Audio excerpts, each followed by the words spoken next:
Hello mga kayo, ngayong araw ay medyo tambay muna tayo dito sa gilid. Dahil pauwi na kami ng aking bata ay bigla na lang nagkaroon ng problema. Ang kanyang motor ay hindi na gumana. Tapos ito pa ang matindi, kakakalikot niya nabali na yung tornilyo dun sa padyakan. Kaya lalong hindi na talaga gumana. Kaya itong bata ko mga kayo ay problemado. Yung kickstart kasi ng motor niya ay hindi na gumana talaga. Naisipan namin huminto na lang dito at magpasundo. Bali habang naghihintay kami dito may nakita akong mga estudyante na nag-abot ng tulong kay tatay naka-wheelchair dito sa gilid. Kaya kahit alam natin na hindi sapat ang kanilang baon pero eto handa pa rin silang tumulong para sa iba. Malit man o malaki basta nakakatulong tayo sa kapwa natin. Kaya naman itong bata ko hindi nagdalawang isip na tumulong din kahit na siya kailangan din ng tulong. Ganun sana kahit tayo na nangangailangan ng tulong hindi pa rin dahilan para tumulong tayo sa iba. Kaya saludo ko sa iyo bata, pagpatuloy mo yan.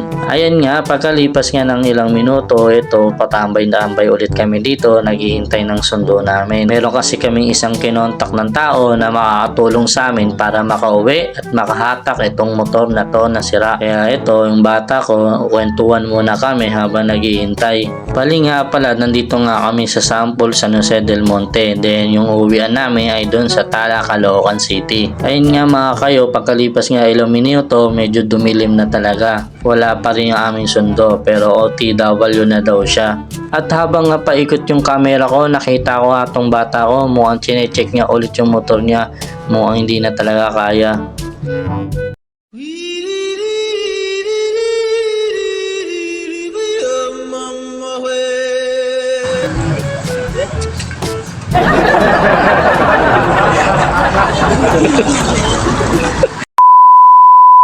Hey, props. Ito yung ating rescue.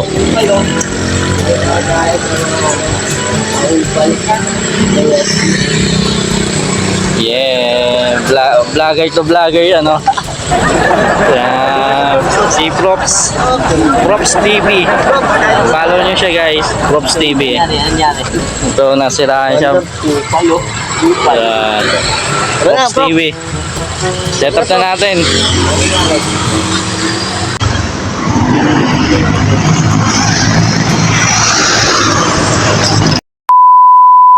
So yun mga kayo, hindi kaya ni Props na itulak yung motor sa kadahilanan maikli ang kanyang binte. Kaya naman pinagsama-sama namin utak namin kaya nakaisip kami ng paraan. Ito nga, naitali na lang ang gamit ng sinturon ni Props at tali ng bag ko para mahatak itong motor ng bata ko. Baba! Kamay! You know? Sinibig? Bata ko na, ikaw si Props. Bakit? Alam mo bakit Props? Bata! Sunod na sunod yung bata sa amin, no?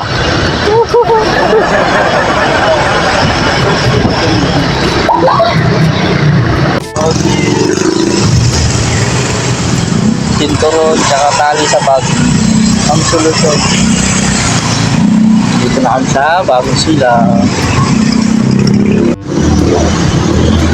Boss, pultag ka, boss! Tipid ng gas mo, no?